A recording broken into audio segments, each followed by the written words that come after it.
Everybody, welcome back to the High Performance Zone. Today, we go deeper than I've ever gone before. So number one, definitely dive into this podcast. I speak with Dr. Jia Gottlieb, and he is an expert MD on pleasure. In fact, his new book is the Pleasure Book. And we dive into not only the physical pleasures, in fact, there's the pelvis, there's the heart, and their head. And he likes to call them ecstasy, empathy, and bliss, but how you bring those all together. So this is my deepest podcast I've ever gone. We'll talk about the null zone. We'll also talk about how this applies, flying a jet or meditating or just being alive. Enjoy this podcast. Let me know what you think. Those of you who are ready to go deep, this is it. Glad to be here. Jia, welcome to the High Performance Zone. Hey, good to be here. Yeah, glad to be here. We're both wearing the same shirts. Exactly. Hey, you got a book. The title alone blows me away. And it's the Pleasure Book. Let's start with that. What is that all about? Well, that is the whole book in a word, in a sound, And the meaning of is in the sound. So though just the way you say it, I think you already got it. But let's try this out, okay? Let's do it. We'll take a deep breath in and breathe out and say, Okay, let's try that one more time. Yep. All right, now do it with your lips closed.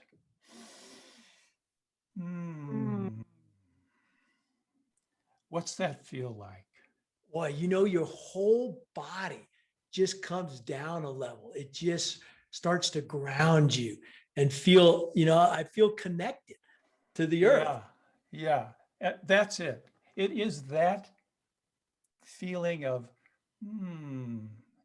we call it pleasure. That's the word we put on that feeling. But what does pleasure actually mean? You can't really put it into words. It comes back to an experience. Yeah. And that's I love starting this way because there's so many types of pleasure, right? So many forms of pleasure, but you went to an experiential exercise that got me, and I hope people are listening, are doing this too, right? Just take that deep breath and say, and feel that energy, that connectiveness, a grounding, at least for me. But tell me about, why did you want to write on pleasure? What got you started? Yeah, it's not the usual thing you expect a doctor to be writing about. Right. Usually we're trained in pain and suffering, otherwise known as disease.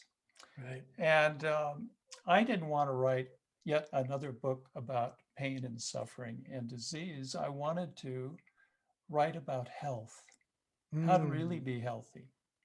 And not just preventative, getting your blood tests and routine physicals, but actually how to live a healthy life, which is not something that is taught in medical school. And it's not taught in medicine, right? If you look at the principles of internal medicine in the index, it's a book this thick. Yep. There's no entry for health. Wow. Which seems like a big oversight, right? Yeah. And for a long time, we've thought about health as the absence of disease. If you're not diseased, by definition, you must be healthy. But being normal is not the same thing as being high performance and optimal, right? Exactly. So in the same way, so what I discovered as I started looking into what's the real cause of pain and suffering in many of the patients I would see, I started working my way upstream to the origin of things, which is what I'm really interested in. And to my surprise, I came upon pleasure. Wow. That it's a confused understanding of pleasure that leads often to pain and suffering. Why? Yes. Because we are biologically pleasure-seeking organisms. Just like every other organism, we are drawn to what supports our existence, and we move away from what potentially could harm us. Yes. Otherwise known as pleasure and pain, right? In lower form animals, we call it instinct, but in complex organisms like ourselves, it's pleasure and pain. Oh, I've never So, seen that connection. So the instinct in an animal, yes, you connect back to in a human, this duality of pleasure or pain. Is that what you're? that's right. We are a evolutionary experiment, Okay. uh, principally of the microbiome. You know, we're a dream of the bacterial world, and maybe How it's many microbiomes? I've heard some of this, but you're the expert. That are actually alive in our guts right now, as you and I are speaking. yeah. Well, it's the as I wrote in my book, there are 10 times more bacteria in and on our body than there are human cells. That's Now, amazing. now that number is being revised downward a little bit, Yeah. but you get the idea that there's more bacterial DNA in and on our body than there is human DNA.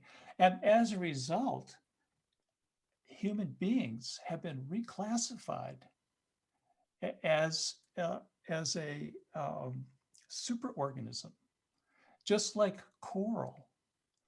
You know, Really? coral grows, but then there's all these other life forms that grow on it and with it, and it's all part of a whole, right? Yeah. So we are now being classified as a superorganism because so much grows in and on us like coral. That's amazing. How many cells does a typical human body have? Because I know it's astronomical, right? It's about 200 trillion. Yeah, 200 trillion. And you're Yeah. saying it's 10 times that is It's the 10 number. times. Exactly. That's amazing. That's Yeah. hard to fathom. It's very hard to fathom. It's radical in the sense of it's fundamental, it's mind-blowing, it's paradigm shifting. So where I end and my microbiome begins Yeah. is arbitrary. Yeah. We're in it together. And if you expand that just a little bit more, Yeah. we're all in it together. Yeah, let's talk about that a little more because that's deep, right? This idea of separation, you know, between you and I, even as we're looking at each other, right, is to me an artificial and actually a misperception, but it appears as real, right? Because I actually appear to see you're in Boulder, right? Are you there right now? Yes, I am in Boulder. Yeah. Yeah, I went to school at CU. I know you did too, right? Oh, great. Do you teach there? Is that where, or you work? Yeah, I've been living in Boulder since 84 or something. Wow. So you've actually seen. I've seen it go through everything, right? It's an epic center for, you know, spirituality, for people growing. I played football at CU in 1977. That was the year I was there. The Buffs. Good The for Buffs. you. What position did you play? I was a defensive back. I was a cornerback. Yeah, and safety. Wow. Actually, they called it the patchy back when I played, which I used to love that name because it's cool. You're the Apache back. I'm like, okay. Yeah, exactly. My job was to hit people, but now my job is to help people like you're doing, right? Way more. So this, tell me what your thoughts are about this illusion of separation. Oh, thank you. Let's go back to that because, you know, I've done a lot of spiritual teachings too, right? And this idea of you and I think is a false idea, right? And I think but that's hard for me to grasp because my mind is saying, you're way over in Boulder, I'm here in Sun Valley. You know, we look slightly different, even though I think our foreheads are looking kind of the same, right? You know, and so it's easy to say you're different than I. And yet when you just made the example of the microbiomes, that feels, I just got goosebumps because that feels like, oh, wait a minute, there's something all over my skin, but where does the self, where does that I, right? The big I, right? Not the little I, where does that disappear? And can I expand that beyond this concept of whatever frame I'm in right now? Okay, you're diving deep right Okay, off the bat here. I mean, we're in the deep zone. let's go. Let's All go. right, great. So, so I was looking at your book. It's very impressive, and it's a pleasure to be speaking with you because you're the real deal, right? There's so many kind of, not to be pejorative, but posers, people pretending to be something. You actually have been there, and I have just an inkling of just how intense there could be at certain moments. Yeah. What happens when you are that close and moving that fast to your sense of I, John?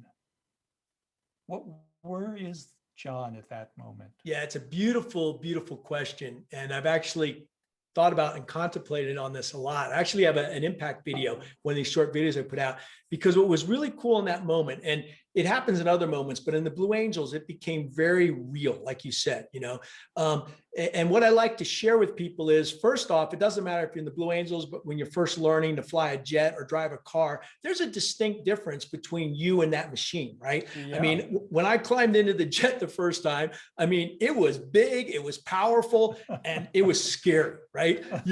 And then as you go through your training, as you get more confident, something starts to change, right? And we know this just riding a bike and driving a car, and we can talk more about that. But here's what was unique about flying with the Blues.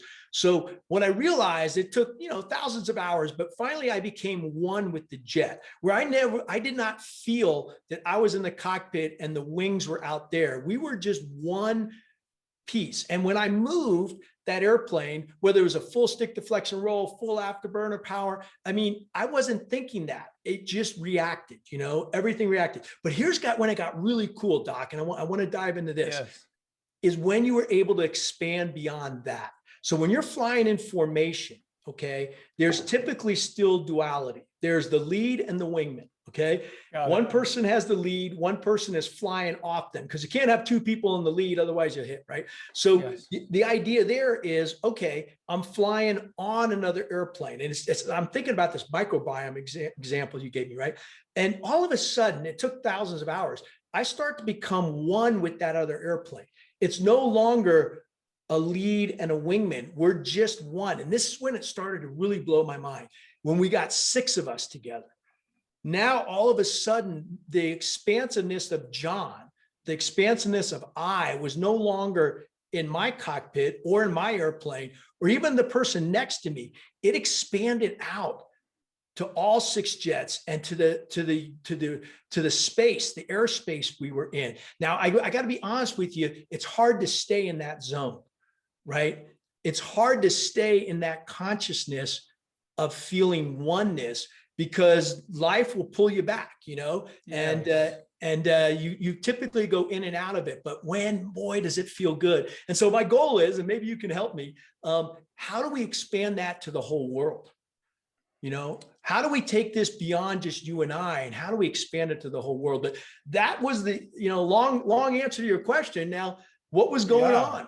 Yeah. So that's a great answer. And that's what I knew. You just had to know what this experience is. Otherwise, how would you possibly be able to do what you were doing? Yeah. And how to expand it to the whole world? Yeah. That, I believe, is the next step of our human evolution. Yeah. And that when we touch into that state of immersion, unity, we get a glimpse of what that next stage of evolution might look like. We're not quite there. We're on the edge of it. And I believe the people who have been our spiritual leaders and prophets and so forth, yes, they were like on the leading edge of where the rest of us are headed. So in that moment, I think what happens is me, Jia, disappears. Yeah. Disappears. And it's actually not a problem. In fact, it's often the most joyous, ecstatic, blissful experience we can possibly have as a human being. Yeah.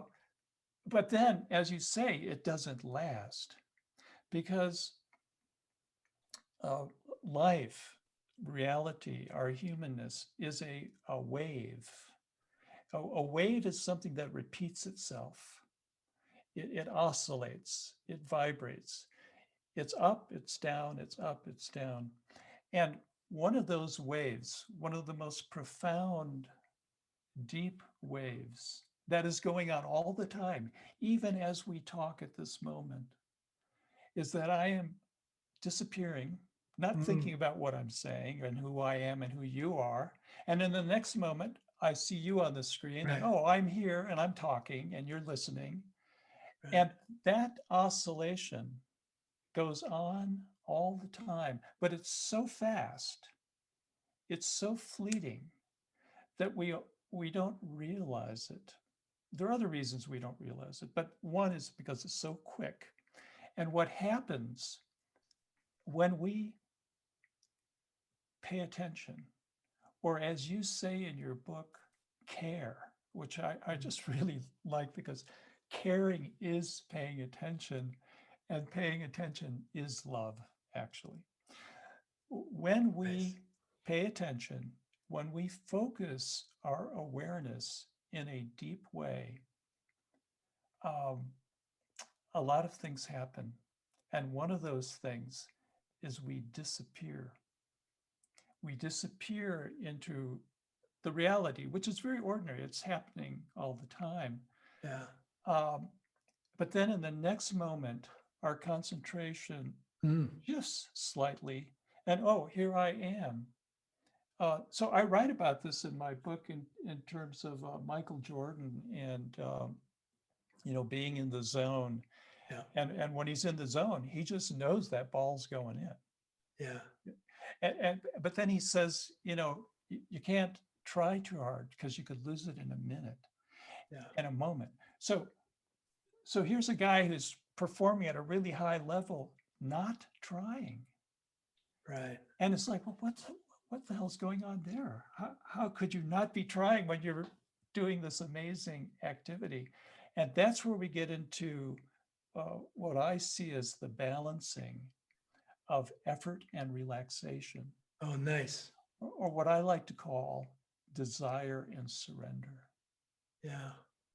Now, my understanding is that part of why flying a jet is tricky is that it's actually, as an aircraft, relatively unstable. Yes, good. You've done your research. Well, no, I heard this a long time ago, and I just thought, wow, that's cool. And because it's relatively unstable, it's very agile. Yes. Right? It's a trade-off. Yep. So here's what it is. Real quick, keep going. Yeah, go ahead. No, well, that's how they design. Like fighter aircraft are going to be more unstable than the passenger airplane that you fly in, right? And that's on purpose, because we want it to be more maneuverable. So there's always a trade-off. If I want stability, I'm going to be a bigger wings, more stable. So you're absolutely right. There's this balance, and it does change. And in fact, here's the other interesting thing is with all the new technology of the computers and the titanium and the different kinds of, we call it stealth now, right? But those airplanes cannot fly without computers, because they are inherently unstable, right? And most of the other ones, we had a backup system. Even in the F-18, we had 3 computers that helped you. And when I say fly the airplane, the pilot's still making inputs for control, but you're not controlling what surface area moves. And we had a backup of a manual, but in my over 2,000 hours of flying F-18s, I never had to get into that backup mode, because it's not very comfortable. But anyhow, back to your So point. that place of becoming comfortable Yeah. with this instability, It's beautiful. and then literally fly it, you know, Oh, I like it. or surf it, or musicians are there. I mean, Yes. everyone who uses their body in a demanding way eventually comes to understand this inherent instability and balance that's very dynamic. Yeah. And I would say the foundation of that, to put it into words, which is kind of what my interest has been, it's the balancing of effort, I want something, and relaxation, allowing something to happen. And to be precise, I call it desire, Yeah. which is wanting, and surrender, which is allowing what is to be. And when those two come into relative balance, because balance is not a place, as you know, Right. it's a shifting dynamic situation. Yes. When they come into balance for those moments, we're there. Yeah. Okay. There are many ways of speaking about it. You could call it being in the zone. You Yeah. could call it being in flow. Yeah. Maslow called it a peak experience, which I Mhm. kind of like. You know, it's Yeah. like you throw up a ball into the air, and it has a certain intention or desire to go higher. But at a certain point, it reaches that peak, Yeah. and then it starts to fall back. Well, right at that peak experience, Yeah. desire and surrender, the two opposing forces come into balance, and we are there for a moment. Yeah. It's not a place you can live and inhabit, but you can visit. Yes. And when we visit it, one of the things that happens is we disappear. So there is no Jia or John there to Right. objectify the experience and say, oh, wow, this is cool, or hey, I made it, or no, it's all happening too fast in real time. It's only afterwards I can go, wow, that was it. Yes. That felt good. But it's afterwards, right? Right. So in the moment, I'm not even there. And this comes back around to this oscillation of self and no self, to give it a Yes. word. Part of why we're not aware of the no self moments that happen many times, as we've just been talking here, appearing and disappearing, Yeah. is when we're disappeared, there wasn't anyone there to record it. And if you're not familiar with this state, it's as though nothing happened. Right. And it's like, oh, well, what do you mean? What are you talking about? Wow, it just happened. Well, I love where you're going with this concept of the direct experience, right? Of you could say a direct experience of emptiness or this direct experience. And when you're in that state, I am with you, is that you are no longer, there's no I am, right? There's more of a super consciousness, right? Of where we fit. And in fact, you can't even, if you're truly in the state, you can't even think that you're experiencing that, right? Because then you're Correct. thinking and you're not in the state, Correct. right? Correct. But it does come back. You come back and all of a sudden I'm flesh and blood again. I feel certain things. So these direct experiences, I like the way you're talking about them in not just an esoteric, meditative state, right? There's ways that we can get to this in everyday life. And what you just did for me is you said, I'm going in and out of that even during this conversation. I'm going in and I mean, if I heard you right. So exactly. So tell me more about that. What's the difference between, a meditative state? Yeah. All right. Okay. Since you're asking, we're going deep. Remember you said, and since you know, you have the experience of what I'm going to now try to describe in words. Please. Okay. All right. It comes back to all right. So here's how we're going to find it. Nice. If you just move your head a little bit, up and down, side to side. notice that there's a pivot point in there. There is an axis pivot point. Yes. And kind of tune into where that point is. Okay. Okay. And, if you go to India, Oh, yeah. that's like acha, acha, they do this really easily. Whereas in the West, we Yeah. often have a little difficulty letting the head bobble, like one of those little Hawaiian dancers on your car dash, Yeah. Oh, I never knew, because I've been to India many times, and I'm so Okay. excited to hear the rationale behind this. Please. Keep Yeah. going. Okay. So we live in Western culture, Yeah. and we are a very orthodox culture, orthodox in the physical sense of the word, meaning orthogonal, right angles. Okay. So it's yes and it's no. Yep. It's yes and it's no. It's thumbs up, it's thumbs down. Okay. Yeah. We don't have too much in between. In a place like India, when you ask them, hey, is the bus going to be here at 10 o'clock? They go, and it's like, can't you just give me a straight answer? Right? Yeah. Yeah. Okay. So this head relaxation. Now try another experiment. Please. And this is an experiment of yawning. Right. So whether you feel like you need to or not, just take a big yawn. I actually had a real one. Thank you. Yeah, good. Yawns are, very deep release. Now, try it again. And in the moment of yawning, where is John? Oh, nice. Yeah. Nice. Yeah, it goes away. I didn't think about that until you said it a second time. It goes away instantly. Yeah. So math teachers have known forever that if their students are yawning, they're not learning math.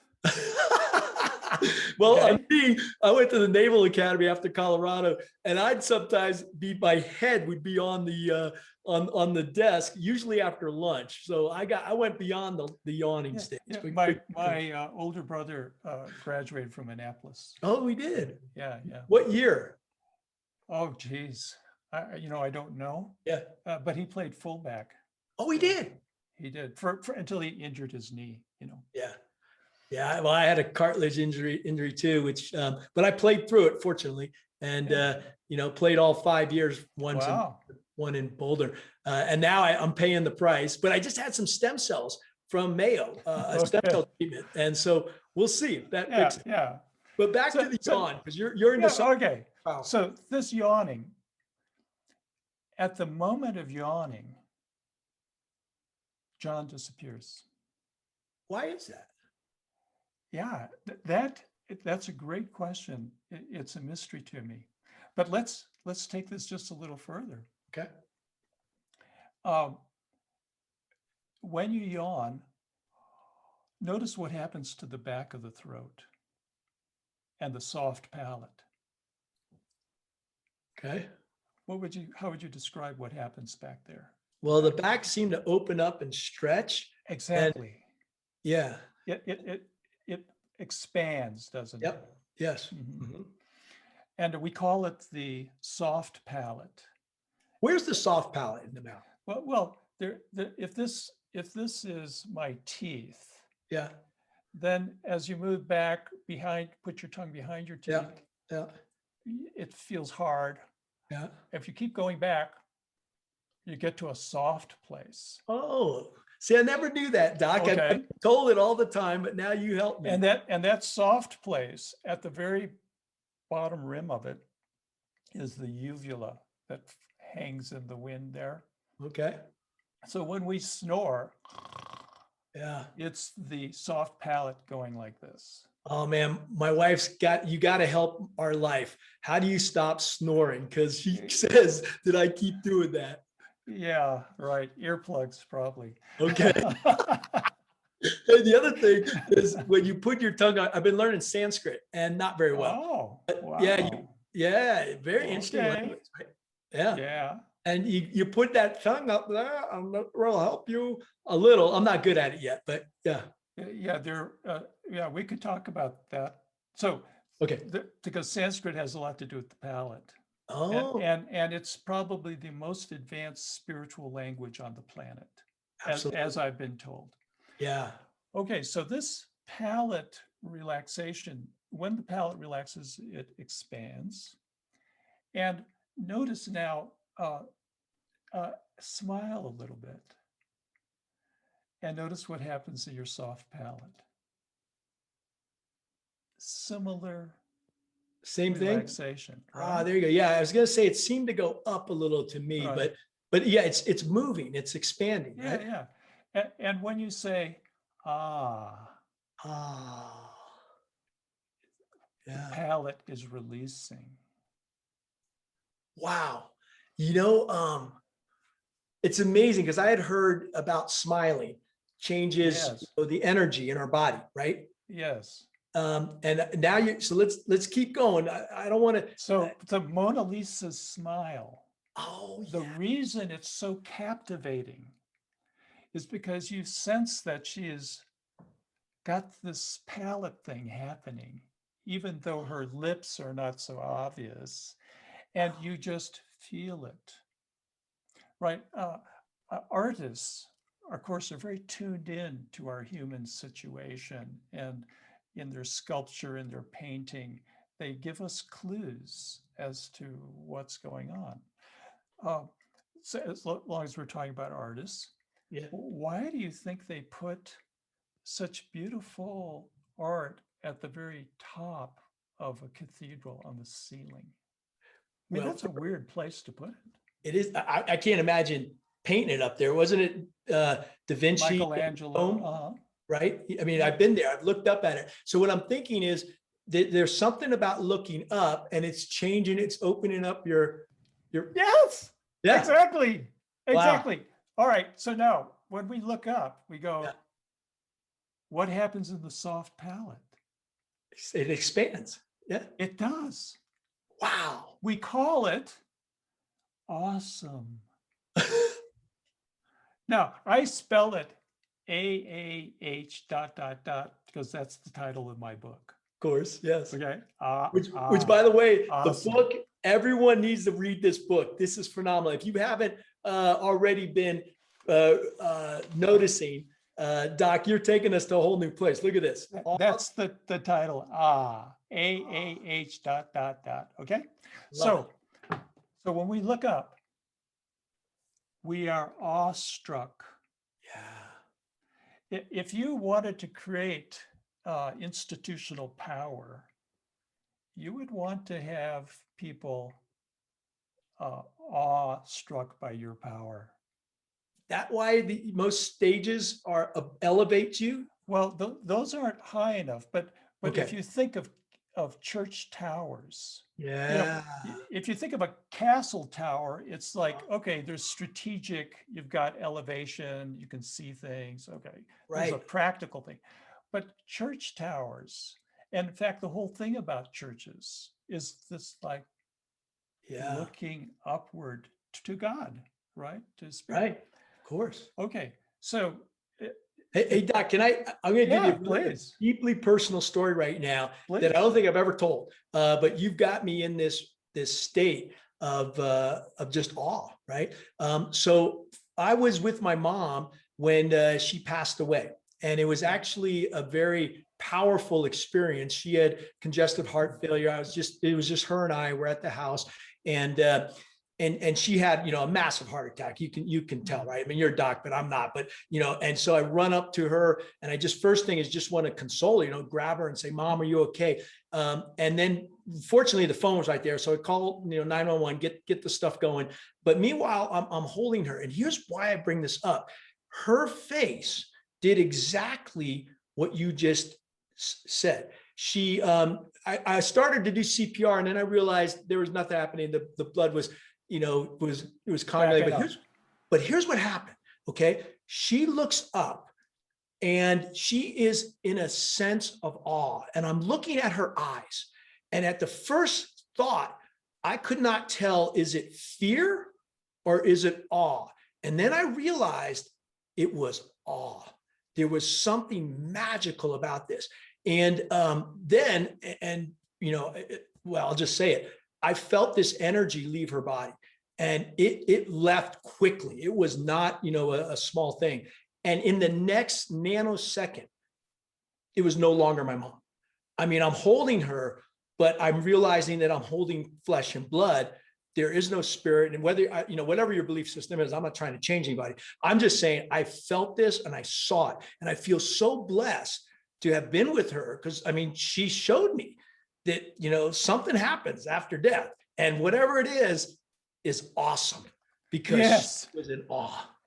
Thank you for sharing that. I mean, that's such a tender story, really. It's such a tender story. And I was there when my mother died, holding her head in my hands, and I get it.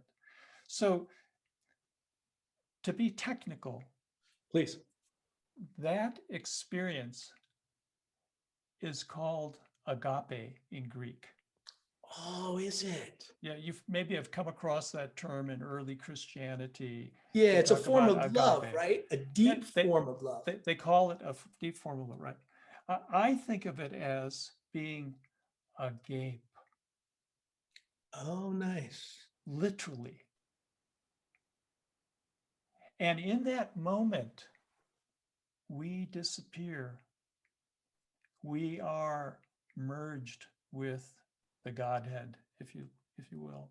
Yeah. Agape. And I, in my book, refer to it as the Bliss Center. Oh, nice. See, people think that Bliss Center's in a different place. You're telling us where it really is. Oh, no, well, you're thinking of the Ecstasy Center. Oh, I like that too. Okay. But what we're talking about is even better. Well, no. Listen, the way I put it is there are 3 gateways to paradise. Oh, nice. One is the ecstasy gateway, okay, which, and to put this in physical terms so that it's not just some abstract philosophical idea. Yes, ecstasy center is in the pelvis.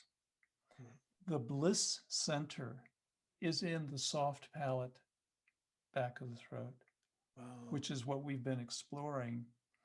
And the equanimity, which is the 3rd gateway, so-called peace of mind. Yes, it's right at the diaphragm and midway between ecstasy and bliss. Yeah. And when these 3 centers, I'm kind of jumping ahead here to the mystical aspect of pleasure. Yes. When those 3 centers are aligned and in balance, you're there. It's happening. Now, you can't hold on to it. You can't possess it, nor can you buy it. It's not in the store. It's all in here, and we can touch into it, and then we come out of it, we go back into it, and maybe it lasts for an entire breath, or maybe it lasts for an entire maneuver in your aircraft, or an embrace with someone you love. Yeah. And you realize, wow, it's so great to be alive. Yes. So this is the Bliss Center. Yeah. And the way you access it is you release the palate. That, to me, is the ultimate point of surrender. The way I practice it, just to make this very practical for anyone who might be listening, is, I've been learning to swim and been working on it for some years. And the difficulty I have with swimming, or I did in the past, was I really just didn't like to get wet. Yeah. It's too cold usually. Yeah, right. And that getting into the water is just like, oh, come on, do I have to do that? And you watch people, really great experienced swimmers, they all have their way of getting into it. Some splash themselves, some just jump in. Everyone has their way. So my way is I do my little stretching to get ready to swim. Then I get to the edge of the pool. I got my goggles on and stuff. I take a forward bend, see how I feel, realize what I'm about to do. Then I stand up again. Then I bend forward one more time, and I totally practice surrendering. Whoa. And I let my palate, and I just Fall. fall Whoa. into the water. Now, here's the cool thing. I haven't told many people this, but the cool thing is the moment, so I fall into the water in the state of surrender, the next moment I'm in the water, right? I'm upside down, but that initial discomfort of getting wet in cold water has already passed. But I Wow. wasn't there Wow. to suffer it, right? And it's like, oh, now I'm in the water and I start swimming. What a beautiful analogy and story. I was going to ask you at the very beginning, because this idea of surrender, I find hard. I got to be honest. It is for all of us. And especially as a fighter pilot, the surrender, it's not in your psyche. You do not, I mean, I've interviewed lots of Navy SEALs. They're my buddies. But that's a misconception of surrender that I've started to learn now, right? And in reality, what you're teaching us and sharing with us is how powerful and, in fact, necessary, exactly, to surrender to the flow, to the universe, to God. So here's the balance thing, and you mentioned it earlier, right? Then where does that come with, and using your swimming analogy, the effort or the drive that comes back and forth, right? Right. It is a back and forth. Desire is very important. The desire to be the best I can, to perform at the highest level. That intention, that desire, that wanting is extremely important. It's just not the only game in town. Right. The other half of the equation is the surrender. And the surrender is a receptivity. At the fullest point of surrender, there's not even anyone there surrendering. There you go. There's complete receptivity.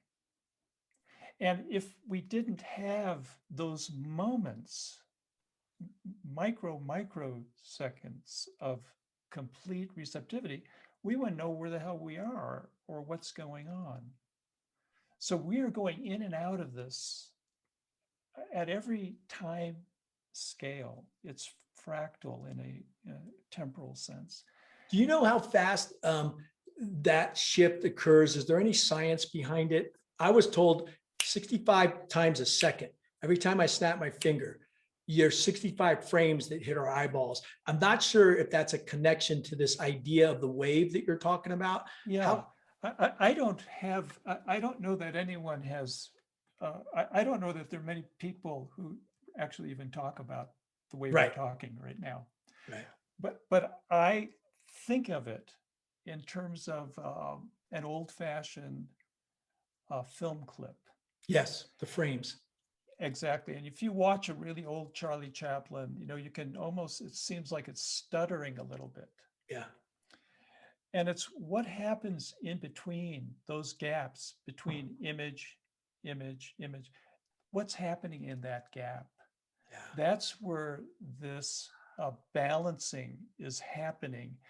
And when we run it fast, we don't see the gap. It just looks like, oh, it's all continuous. What are you talking about? Right. I'm here. I've always been here. I didn't go anywhere. But if you slow it down, which is really the point of meditation. Meditation, yeah, for sure. Right? Yeah. Just like an oscilloscope, for those who are kind of more electrically engineering inclined, an oscilloscope takes electricity, which is going at 60 cycles per second, and it slows it way down, and then you see the individual waveforms. Right. Or in a visual metaphor, is using a microscope. I can see things with my eyes, but if I use a microscope, I can see really fine differences. Yeah. So with meditation, we begin quite naturally slowing down the breathing. As the breathing slows down, the whole system tends to slow down, and those gaps become a little bit longer. Okay. Beautifully And explained. when we're paying careful attention, caring attention, what is happening, I believe, is that we have more. Yeah, let it go, man. You got me. Well, yeah, I have at CU, there was a art professor named Frank Sampson. He's still alive, and makes these huge paintings. And I took a class with him to learn about art and how to be creative. Beautiful. And I was a physics major, but he indulged me and said, yeah, come on in. And I couldn't draw worth beans, but they did have, naked models. And Now you're talking. That's yeah. that Bliss Center. No, it's not. That's just, I'm Ecstasy, sorry. right? Yeah, got you. Yeah. So at the end of my semester trying to draw, he gave me a picture, and it's called, and this picture, he made a gift of it to me. Wow. And it had traveled around at different museums. And the name of the picture was A Man Sneezing. Oh, nice. Okay. And it's a profile of a man's head. And it's like a prism, with different angles. And each one of those angles is actually a different face. Wow. Is a different person. And then if you look at the shoulders, you Yeah. realize, and the head, you realize this is actually a picture of Frankenstein. Frankenstein was the man who was made from other men. Oh. So he's taking this thing of sneezing, which, people say is very much like orgasm. I never heard that. That's good. Oh yeah, it's a huge release. Okay. Right? I got you. And for that moment of, you're gone. Nice. I I'm mean, going to sneeze more often. You just yes, sneeze. absolutely. Well, Yeah. when you sneeze, bring it on. Yeah. Okay. Let it rip. So, well, we were talking about meditation real quick, because I want to go back there for a yes. second, because, obviously you're a deep meditator. I do meditation. And in that meditation state, I think is when you were talking about the gap, right? And I think the way I like to think about it is, for everybody, whether you're meditating or not, it's what happens between the stimulus and the response. So there's a gap. There always is a gap. And I think that's where our choice comes in. I have that in my book, one of the quotes. You do? Yeah, I haven't read it yet. I know you sent it to me. Yeah, no problem. I've got it on my desk in the office, and I'm gonna read this. I'm gonna read your book as well, because I read the first chapter and I was like, wow, this guy is for real. And I, you're for real, but you're for real in the highest realm. I mean, I'm enjoying the heck out of this. No, I would put it just the opposite. Your strong suit is high frequency intensity.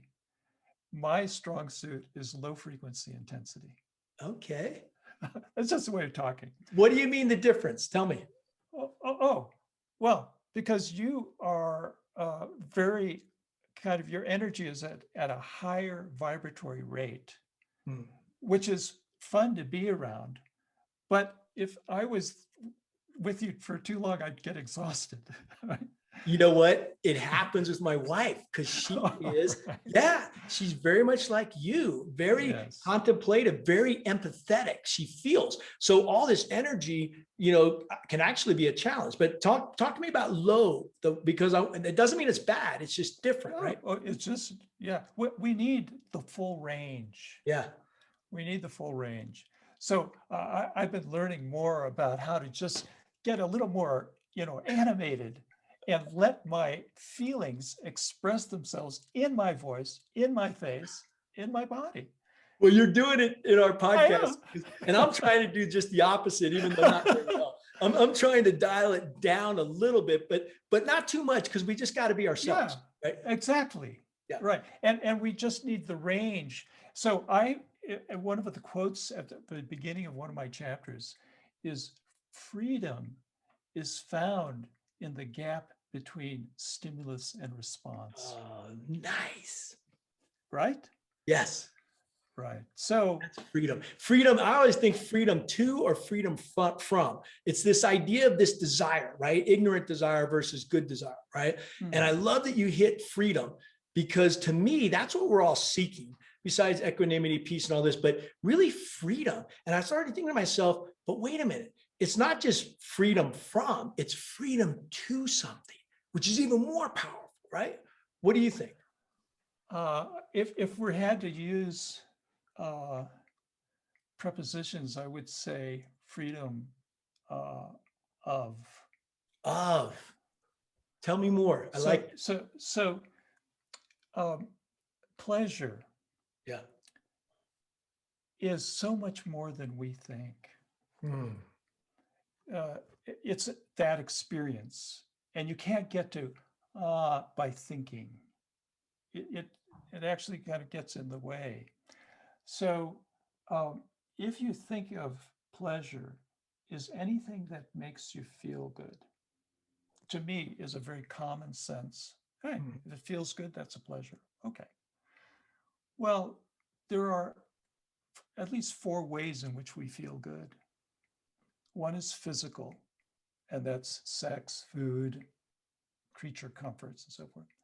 Working out too. Does working out fit in that? Absolutely. Okay, good. Got it. Yeah. Then there's emotional pleasure. That's called happiness, joy, love, fun. Then there's mental pleasures. I have pleasant thoughts, that my life is meaningful, that I have enough money in the bank. It makes me feel good. When those 3, physical, emotional, and mental, are aligned up, which happen to correspond to the pelvis, heart, and head. In that exact order. So physical's the pelvis. Yeah, right. Emotional's the heart, or we right. Yes. Okay. And then this place Soft right power here is the emotional. Is the bliss, is the mental. When this happens, the mental checks out, and then we can just be, right? So what's the 4th one? You only gave us 3. Right. When those 3 line up, yeah, we then spontaneously experience what many people call spiritual. Yeah. I prefer to call it asis. Oh, I like it. Because it is that feeling, right? So that asis, that pleasure of anything that feels good. So if I see a beautiful woman and I say, wow, she's beautiful. How do I know that?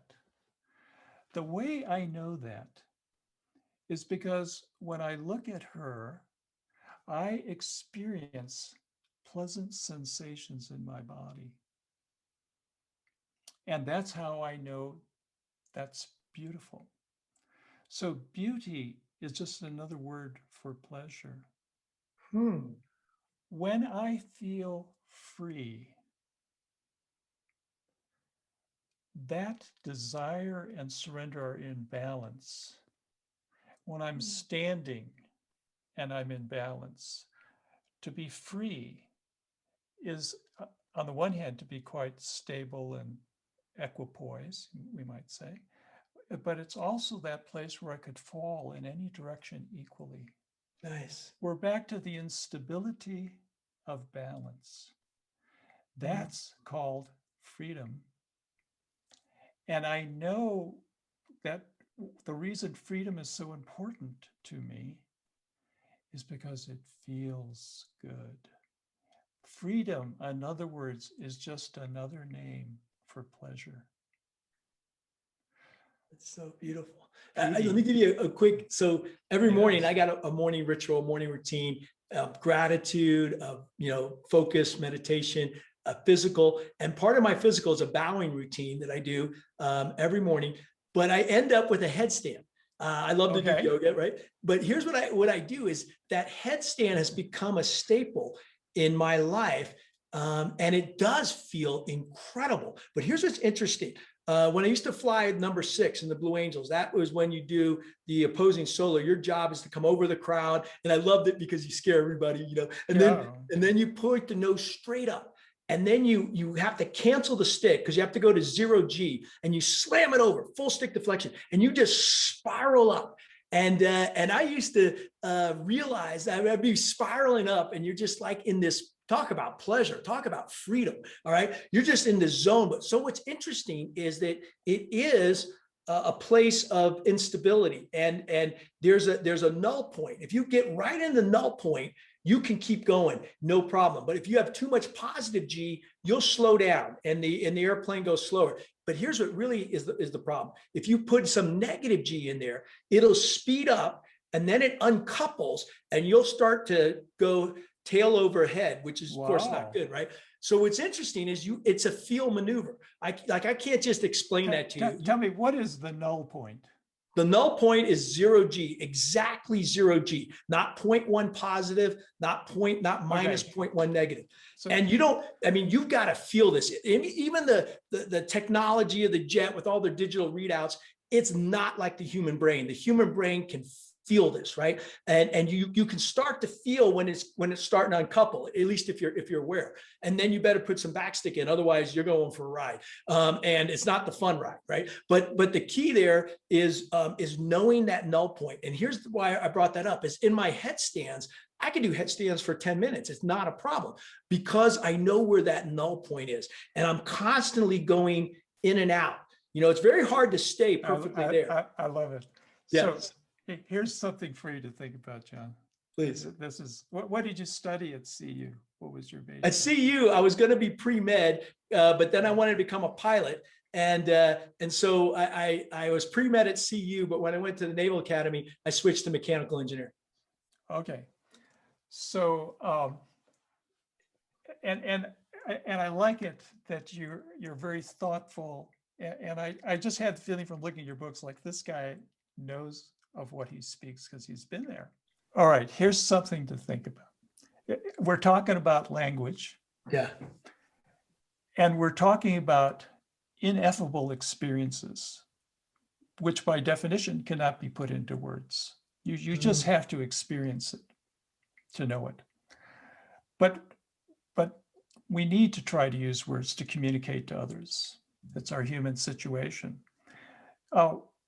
When we talk about this null point, we often use the language of unity, being all one with everything. Oh, that's nice. But to be precise, it's not about one. One feels good that we could all be one, right? And this is our West, this is where East and West separate. In the West, we think in terms of one. We think in terms of one God. We think in terms of one truth. And either you're with us or against us, type of thing. In Asia, they were a little bit more subtle about it. And they went, you know what? If you have one, you have two. You can't have light without dark, up without down. You know, these things always come together. Really, what we're after is zero.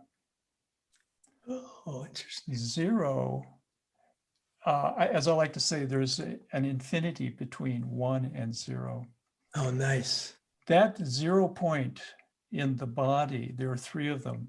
One's the Bliss Center, one's the Ecstasy Center, and one's the Equanimity Center. Those are, if you think of a pendulum, yep, swinging back and forth, we usually think of the balance point as being in the plumb line.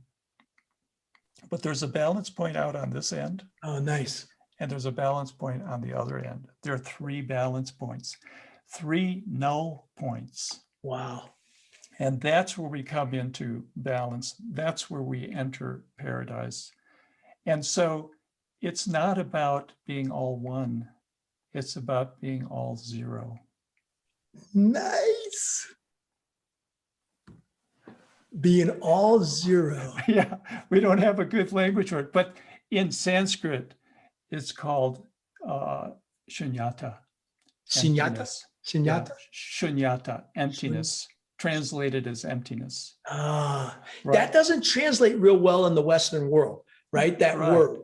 But I like what Emptiness. how you're talking about it. Yeah, it's the zero, it's the nothing that contains everything. Mhm. You try and divide any number by zero, you get infinity. Exactly. Right. So Yeah. zero is really what we're after, that null point, and just finding different ways into it. We come out of it, we come back into it. We can't hold on to it. That's also a problem. Mhm. So it's like, how can I have a lot of desire to be the very best that I can be and balance that with this great humbleness, this humility, this gratitude to glad to be here, feeling, and bring that high-powered desire and fullness of surrender into balance. And then we're there. You could say, from a Chinese point of view, you're in the flow of the Tao. Yes. I love, Doc, that you connected that back to this saying. It's actually a mantra, glad to be here. Yes. Right. And we can break down mantras, and I'd like you to break it down. So let me give you how I break it down first. Yes. There's the glad, okay, and that's appreciation, gratitude. There's the to be, and to be is actually more of like Shakespeare, to be or not to be. Am I my authentic self? Am I my higher self? Where do I choose to be in the moment? And the here is the presence, right? The present moment. And you talked about earlier the idea of the power and the love and the awe when you are truly present. So when you bring those all together, you have something very powerful. But how would you break this down? I want to tap into your mind. Yeah, I'm right there with you. I think the glad is so important because it puts me in proper relationship to what is. And that is a relationship of humility. Mm. Thank you. I am glad to be here. And from that place of humility, it balances off my tendency to egotism of having things, the way I want them or make them happen, control them. To be humble is to back off from that excessive desire, which is so much part of our Western culture in particular, and bring us into a better place. And where is that place? Well, it's here, in the present, existing, being in the present. But I can't get there through force of will. Yeah. I can only get there through a willingness, through orienting myself in the stream of reality to find that balance point, which is ever changing. And then for these moments, I am here in the present, but I can't think my way there. Thinking is too slow. Yes. So Wow. I think we're Profound. on the same page, man. That is profound. I could keep talking to you for hours.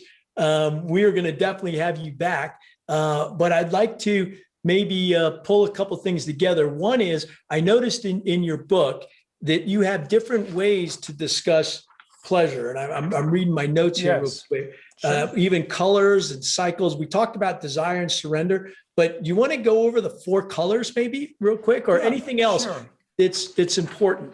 I have, my book really covers a lot of ground from the historical. How did we get so confused and messed up around pleasure? The ethics, Greek philosophy, Old Testament, story of Adam and Eve, and so forth. I go into the neurobiology. Beautiful. Which is, how does the pleasure reward system work in layman's terms, that we kind of get a sense of what we're talking about here. And the evolution of the human forebrain. which goes through three distinct stages: the reptilian brain, the mammalian brain, and then the monkey brain, the thinking cortical brain. And these relate to the different pleasures, because reptiles are very physical, simple creatures, and they live in that world of physical pleasure. Mammals, hairy, furry, warm, and cuddly, they have emotions. That's what really distinguishes mammals from reptiles. And you need emotions, happiness, joy, love, in order to be a herd animal, which we are.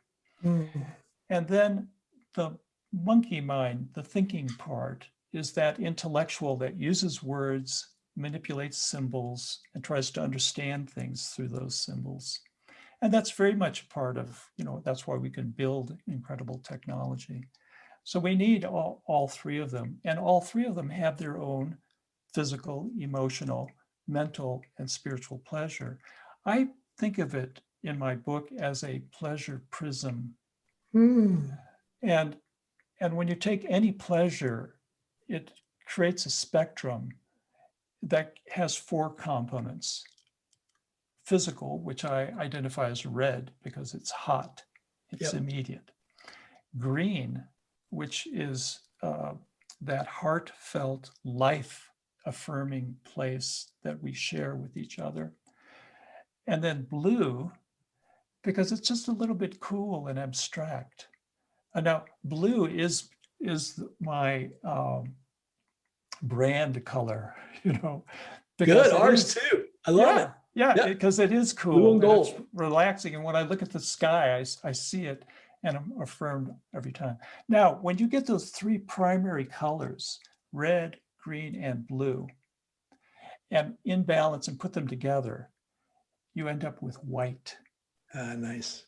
Right. And so the spiritual level, which is what I call Homo spiritualis, where we're evolving to, that is the color of white that contains everything, all the other colors. Wow. Never heard it explained so well. I didn't know that when you pull those other three in combination, you get white.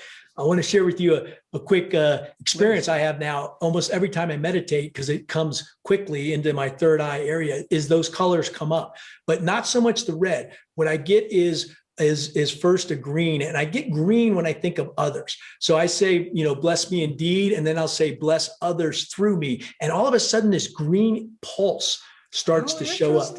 It's incredible. All right. And then the more I say it, I'll get this blue and green. They come and they almost form a violet, right? But then and this doesn't happen all the time. Then these white lights start to appear. And sometimes it's just a few of them. Sometimes it's a lot. Sometimes it looks like the galaxy, all these stars. And that Star Trek movie where they go hyper light speed? Yeah, right. It goes. That's what it feels like, but it doesn't stop. It just keeps going. Now, I got to be in a pretty, deep state actually, I don't. I can pick those up pretty quickly. But you've just explained to me maybe why I'm seeing those colors. Well, it's coincidental, perhaps, or perhaps not, that if you look at the chakra system, yes, they have colors. The root chakra is red. Red, yep. Right in the middle is green, and then it kind of gets blue and higher frequencies. Yeah. Right. So we got the second chakra, yellow, right? So you go from red to yellow to to orange to green. I simplify it into just three basic I like places. It. Give me those. Yeah. Yeah. So red, green, and blue. And those are the three primary colors. Yeah. Combine them, you get white. Find those colors, find those centers of ecstasy, equanimity, and bliss in your body. That's it. And you're there. That's the null. That's the oneness. Exactly. That's the zeroness. The zero. Yeah, you're changing my mind. No more oneness. Zero. Yes. Oh, man, you just came up on something powerful. That's neat. That's deep, Doc. You've been experiencing some amazing things. What I really appreciate about you is you're able to write about it and explain about it in not just a theoretical way. I love you bring in neuroscience, or a spiritual way, or, you're bringing in all, and also an experiential way, because I think that's the most powerful, right? And you seem to be able to combine all of these ways of learning. Well, John, I have been so grateful for the wonderful life I've been able to live. Yeah. Travel, study, really all the things I've wanted to do. And so I feel like this is my way of summing it up, putting a ribbon around it and offering it back to the world that allowed me to have this kind of life. And, one of the things which is really interesting talking to you, because you've had these experiences, intense experiences. A friend of mine from high school, his son is just about done with his Navy SEAL training. Excellent. And my friend gave him a copy of my book, and he said, this is the best book I've ever read. Yes. And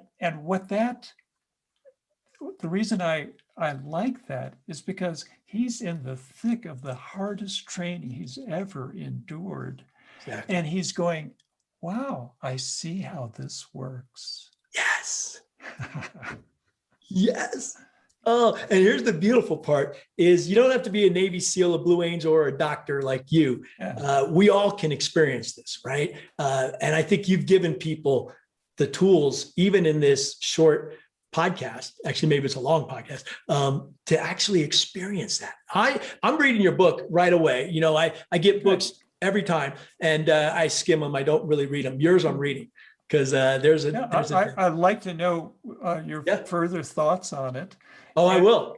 And it does all come back to that type of feeling that we can't explain, but we all know it, and we all have it, and we can access it every time we smile.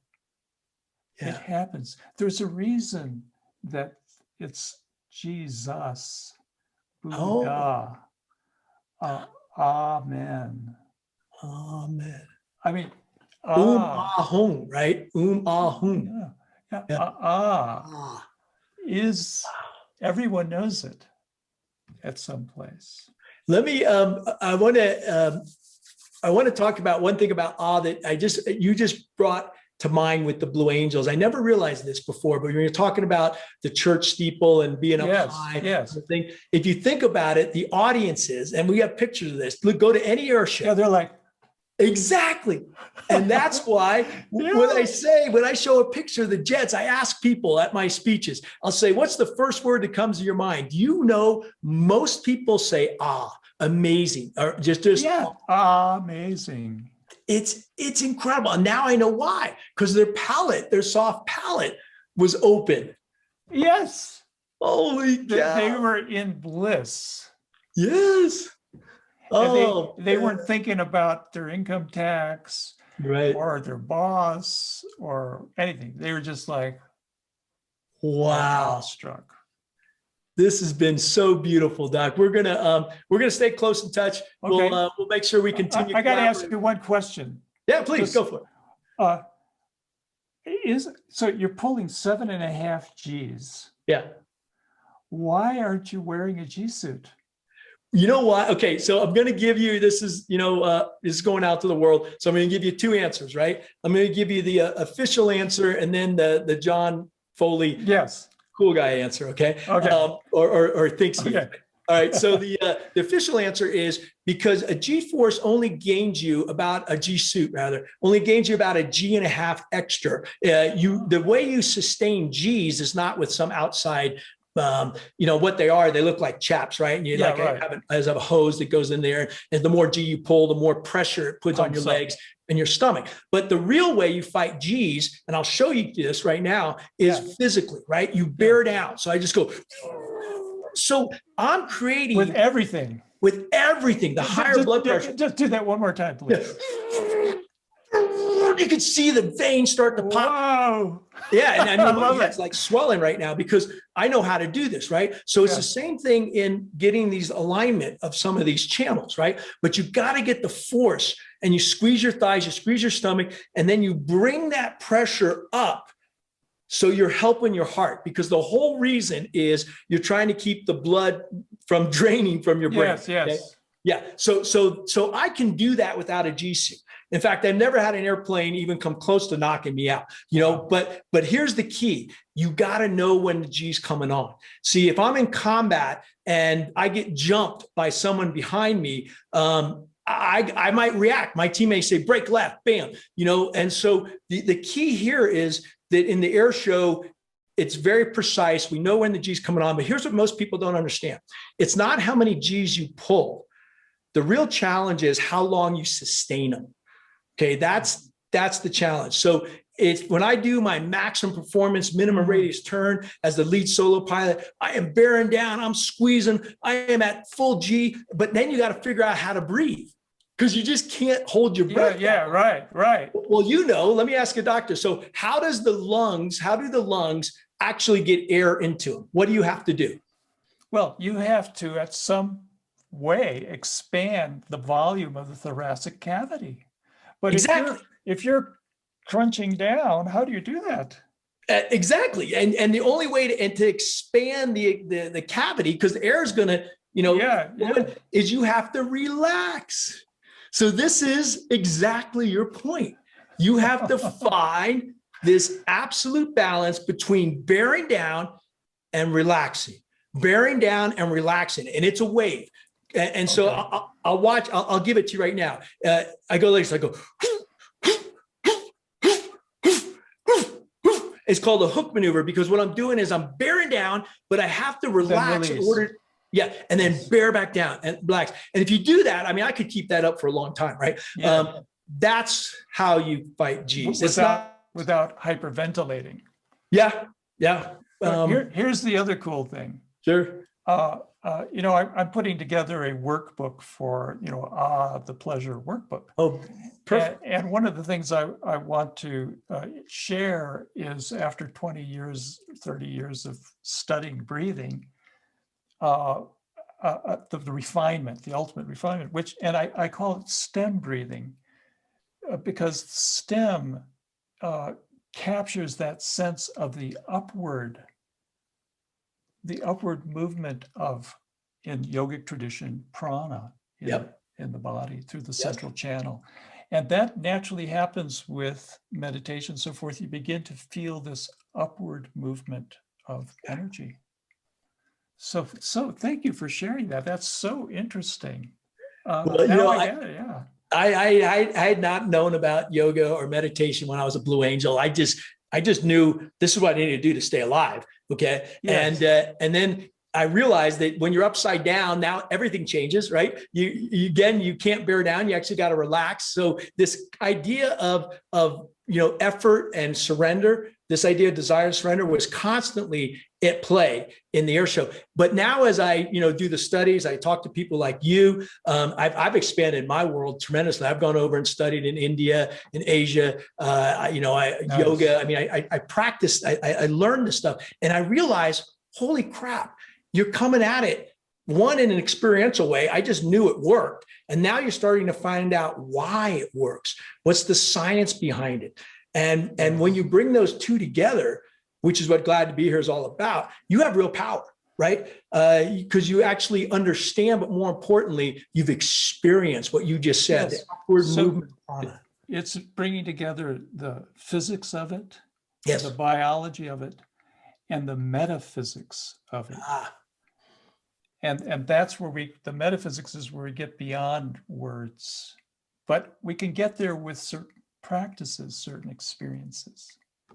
Okay, we're going to practice together. I commit. Let's. I like to wrap with us doing two things. One is, I'm curious, what is some 2 or 3 takeaways? Not takeaways. I would say a mantra, a life skill, a live with, something that you, whether you've heard or you live your life by. Give me 1 or 2. Wow.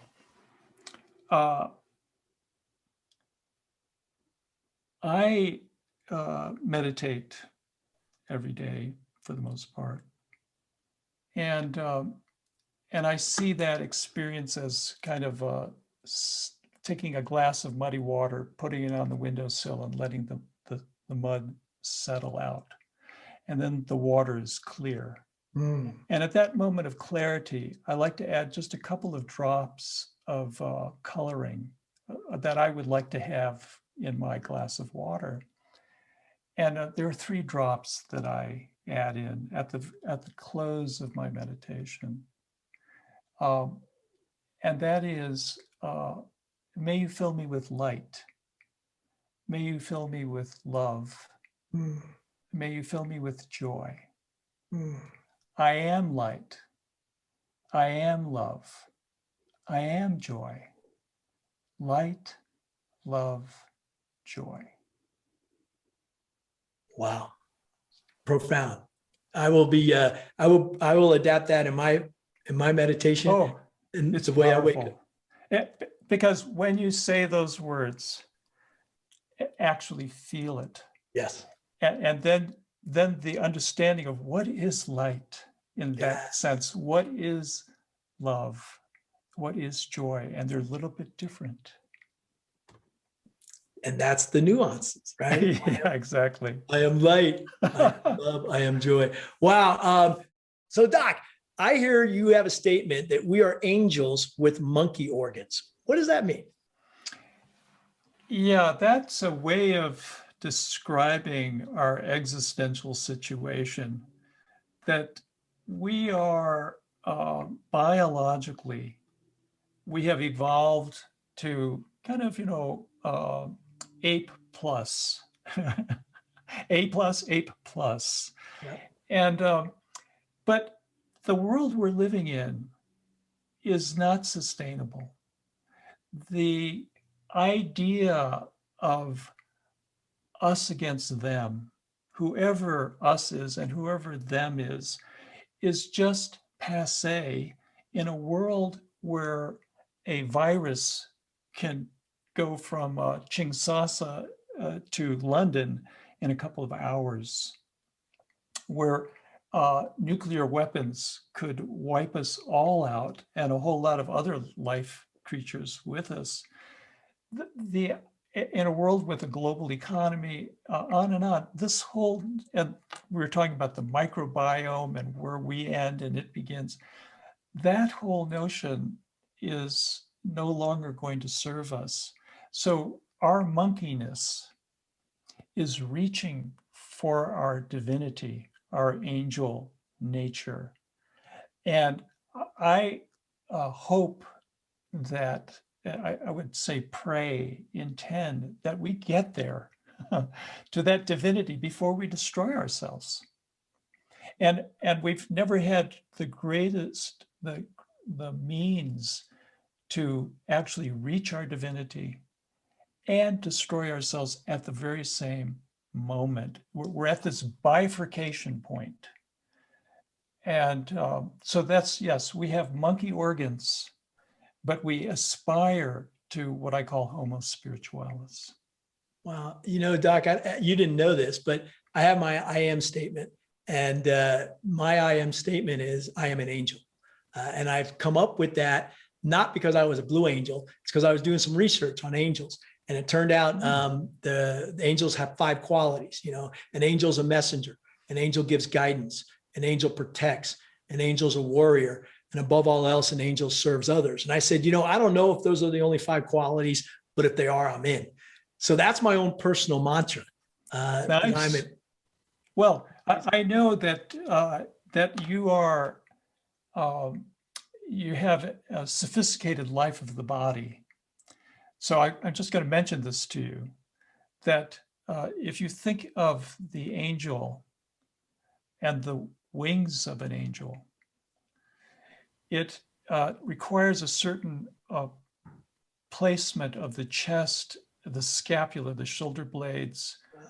The heart needs to open so that you can fly, so you can soar. And it's a physical place of just a lot of spaciousness, not just across the front of the heart, but the back of the heart, Oh, which we often, the back tends to be the bit unconscious, but it's that 360-degree feeling. Yeah. wow. Thank you for sharing that with me. How would you define an angel? Or how do you define one? Because you are too. I can see it in you. I don't think in those terms much. Okay, good. I really think in terms of that null point. Mm, And when I disappear, I, at that same moment, connect with really all of it. And then, and as I mature, I realize that my specialness, Jia Gottlieb, and how precious and important that is to me, is really just a small piece of something that's so large. And so you can talk about meditation and yoga in many different ways. One way that is not spoken of that often is that they are practices of dying. yes. And what you discover by practicing letting go and dying is it's not so bad. It's actually when we, in a sense, come alive.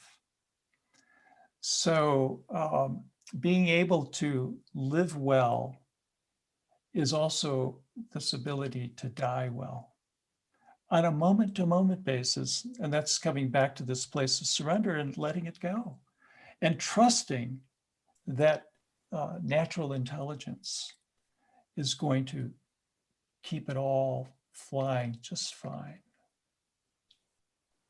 Wow, Doc. The ability to die well, and realize that it's actually where you start to live. Exactly. The paradox. So as I write in my book,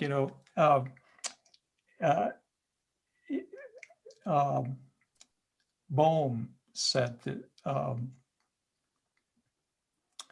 the great physicist, I can't think of his first name at the moment, but he said, the opposite, he was one of the forefathers of quantum mechanics. Wow. And he said, one of the opposite of a small truth is obviously wrong, but the opposite of a big truth is also true. Whoa. And when we get to a paradox, as Bohm would say, now, great, now we can make some progress because we're touching truth. Yeah. Thank you for sharing that. The opposite of a big small truth. Well, the final ones, yeah. The opposite of the big truth is also true. That's right. That's amazing. There you go. Okay. That's deep. Thank you for that. Let's end with the glad to be here statement. Why are you grateful? I'll start first, and then you can finish it and close us out. I want to say I am so grateful, Doc, that you just came into my life today. Okay. I am so grateful that you have written about these experiences in a way that is reachable for people. And I'm just so grateful that you elevated my 3 centers in a way that I now will hopefully go forward in a stronger way of light, love, and joy. Thank you. Glad to be here. Over to you. Yes, I have just really enjoyed speaking with you and connecting with someone who I know experientially has had similar, in your own way, but similar experiences to my own, so that we could use words to touch something that is so precious, so beautiful. And so I really appreciate what you have done with your life, in your being, so that we could have this connection. And I also, I want to say at some point that the way to find out more about what I'm doing is to visit my website. at drjiamd.com. That's drjiamd.com. And there you'll see the book trailer, a pleasure quotient quiz, lots of interesting material, book excerpts, and also the audiobook sample, etc. It's all there. Such a precious time together. Yeah, I will be on your site. I can't wait to do a pleasure survey. I love pleasure, and we all do. You have definitely accelerated that in me. Yeah. So everybody, thanks. Make sure you visit that site, and Dr. Jia, I just want to say I love you, man. You're amazing. Yeah. Thank you so much. Glad to be here. Bye-bye.